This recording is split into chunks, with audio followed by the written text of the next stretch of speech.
कोई स्थिति ही नहीं है। झारखंड में हेमंत सोरेन की सरकार जिस प्रकार से काम कर रही है, भाजपा के लोग हताश हैं, निराश हैं।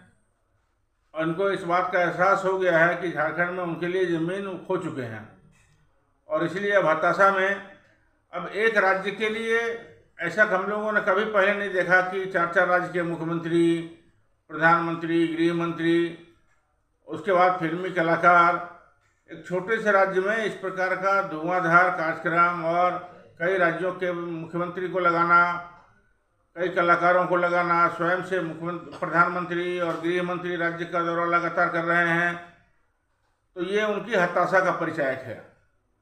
भारतीय जनता पार्टी बिल्कुल पूरी तरह से हताश है, निराश है, और उनको ये महसूस हो गया है कि झारखंड में उनके लिए कोई जगह नहीं छुड़ा है अभी।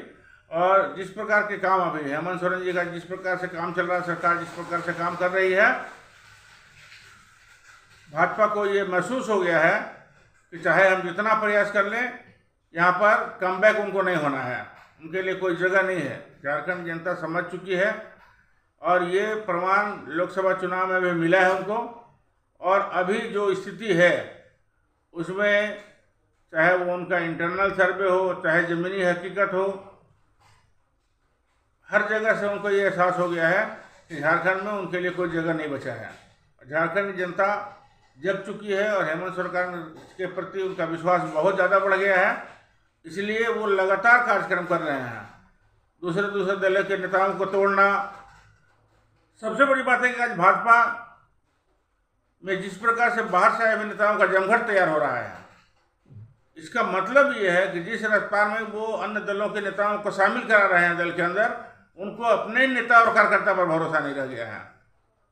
और इसका परिणाम ये है कि आज भाजपा के कार्यकर्ता टूट रहे हैं उनसे, क्योंकि जब पुराने कार्यकर्ताओं को छोड़कर वो दूसरे दलों से नेता को हायर कर रहे हैं, दूसरे दलों के नेता को दल में शामिल करा रहे हैं, उनको प्रत्याशी बना रहे हैं, उनको नेता बना रहे हैं, तो इससे यह स्पष्ट है कि उनको अपने नेताओं पर भरोसा नहीं रह गया है। ये सबसे बड़ा कारण है भाजपा को गर्त में जाने का, क्योंकि जिस प्रकार से भाजपाई आज हाशिए पर हैं और आयातित लोग फ्रंट पर हैं, इससे जनता समझ चुकी है कि इनका चुनावी केवल सुगुफा चल रहा है। और जिस प्रकार की बातें वो कर रहे हैं, मुख्य मुद्दे से हटकर आलतू फालतू बात करना और बेवजह की बातों को लेकर उलझाना, समाज को तोड़ना, जाति विद्वेष फैलाना, धर्म के आधार पर, जाति के आधार पर, जिस प्रकार से वो भ्रम फैलाने का काम कर रहे हैं भाजपा के लोग, झारखंड की जनता उनको समझ चुकी है कि ये चुनाव का वक्त है, इसलिए इसे फालतू बातें कर रहे हैं। मुख्य मुद्दे से हटकर अनर्गल बातें करना भाजपा के लोगों की आदत बन गई है, और भाजपा तो भाजपा रहा ही नहीं है। आज अब उठा कर देखें तो आज आखिर जो फ्रंट पेज पर चेहरे हैं वो क्या भाजपा ही हैं? पुराने भाजपाई सभी बैक हो गए हैं, बैकफुट पर हैं, और दूसरे दलों के नेता आकर यहाँ पर हावी हो गए हैं। इसलिए भाजपा मूल स्वरूप खो चुकी है, भाजपा का वो स्वरूप रहा नहीं है। इसलिए भाजपा के कार्यकर्ता भी आज काम करने में आनाकानी महसूस कर रहे हैं, उनको असुविधा हो रही है, वो अपने आप को उपेक्षित महसूस कर रहे हैं, और इसका जवाब इनको चुनाव में मिलेगा। मुख्य क्रांतिकारी कदम है हेमंत सोरेन का, क्योंकि आधी आबादी को सम्मान देना ये बहुत बड़ी बात है। पिछली कितनी सरकारें आई गई, पहले साधारण से पेंशन के लिए बुजुर्गों की लाइन लगी रहती थी। आज हालात ये है कि ढूंढने से भी बूढ़े बुजुर्ग नहीं मिल रहा है जिनको पेंशन नहीं मिल रहा है। हम लोग पहले जाते थे क्षेत्र में तो लोग पेंशन के लिए हम लोग पास गुहार लगाते थे, आज वो स्थिति बदली है। और केवल इतना ही नहीं, 60 साल की उम्र से घटाकर जब 50 साल किया गया, उसका ये असर हुआ कि अब ढूंढने से भी पेंशनधारी लोगों के लिए लोग नहीं मिल रहे हैं। और उसके साथ साथ अब महिला सम्मान योजना में 21 साल से 50 साल तक की महिलाओं को जो जोड़ा गया है, वो अपने आप में क्रांतिकारी कदम है, और इससे आधी आबादी पूरी तरह से कवर हो गई। 21 से 50 महिला सम्मान योजना, 50 और उससे ऊपर पेंशन योजना के तहत, तो कुल मिलाकर कहें तो देश की पूरी आधी आबादी को सरकार कहीं न कहीं सम्मान दे रही है और उनको आर्थिक दृष्टिकोण से मजबूत बना रही है। उसके अलावे छात्राओं को सावित्रीबाई फुले योजना के तहत छात्राओं को +2 तक 40,000 रुपये का नगद अनुग्रह राशि मिल रहा है। पढ़ाई की सारी सुविधाएं मिल रही हैं। छात्रवृत्ति हम बढ़ा दिए हैं। तो देखेंगे आप कि आधी आबादी को मजबूत करने के लिए इस सरकार ने जो किया, इसके पहले किसी सरकार ने इस विषय पर सोचा ही नहीं। इसलिए ये काफ़ी महत्वपूर्ण योजनाएं अभी चल रही हैं और इसका असर पूरे झारखंड में दिख रहा है। अभी कल्पना जी का मैया सम्मान यात्रा अभी पलामू गढ़वा लातेहार में चला।